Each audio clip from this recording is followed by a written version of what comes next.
Cosa pensa del ruolo dei media delle grandi potenze? It's a pity, but I think with the collapse of the Eastern Bloc, it has made it extremely difficult for us to hear both sides of the case. I am not surprised that Al Jazeera,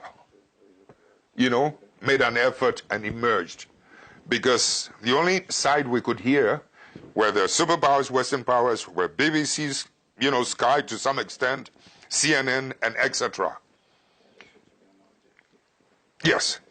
And in my country, well, I don't speak Italian, so we don't. But in Africa, very often we hear BBC, we hear, CNN, Voice of America, etc. Occasionally you get snippets of the truth. But the propaganda that is going on, quite frankly, is not giving us both sides of the thing. However, it comes as no surprise to me, because the media war is another form of war. I mean, there's the war of the bullet, and there is the war of the words. Disinformation and misinformation is probably more effective than whatever it is. Yes. And let me say something to you in Europe and America. You're good-natured people, good-hearted people. You're people of morality and moral values.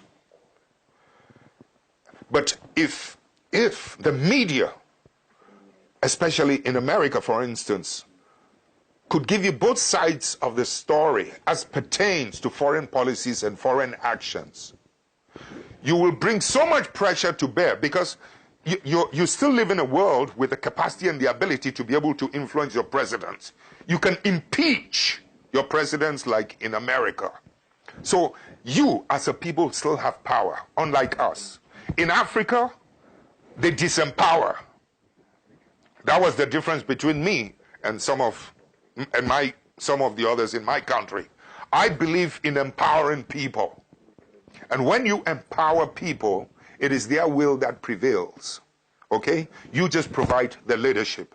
However, the point I want to make is that in a situation where people are disempowered, like in some parts of my continent, what happens is that I'm the little tin god. I call the shots. But you people are empowered enough, not only that, but if you're informed enough, you can make the decisions. You can tell your president. You can stand up to your president. Provided you are getting the correct information, both sides of it. So in effect, what I'm trying to say is that the media, I think, must wake up to its responsibilities, and do what is just. Let me just say something. I have a little theory that the world is manipulated. I may be wrong, but the world is manipulated by the multinational corporations, the media, some parts of the media, and the intelligence apparatus. They work as a triumvirate, and they are neatly sandwiched like the ham, like your tomato, whatever it is. They are neatly sandwiched in between the governed people, the governed ordinary people, and the governors. That is where the manipulation takes place.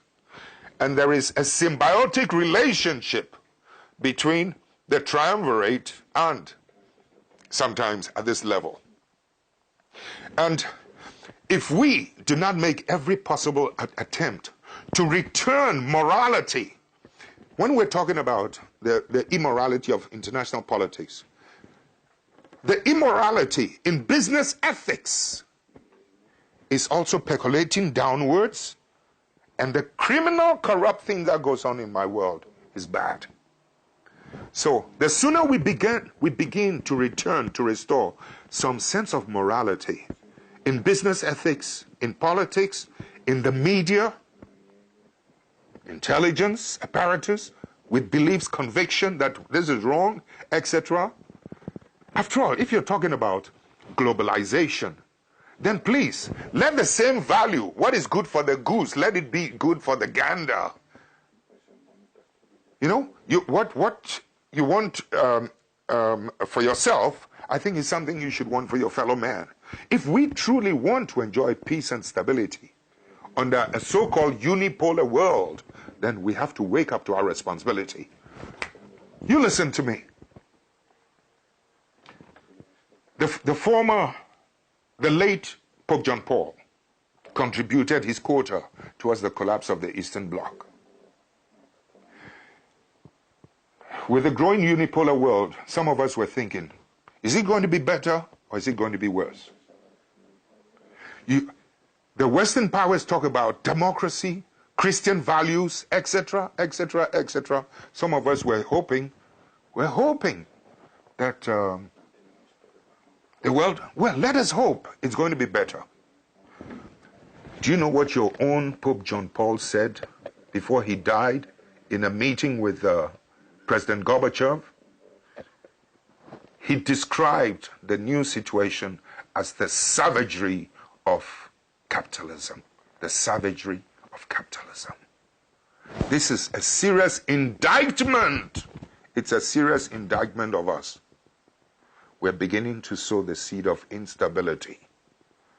My brother, let us wake up.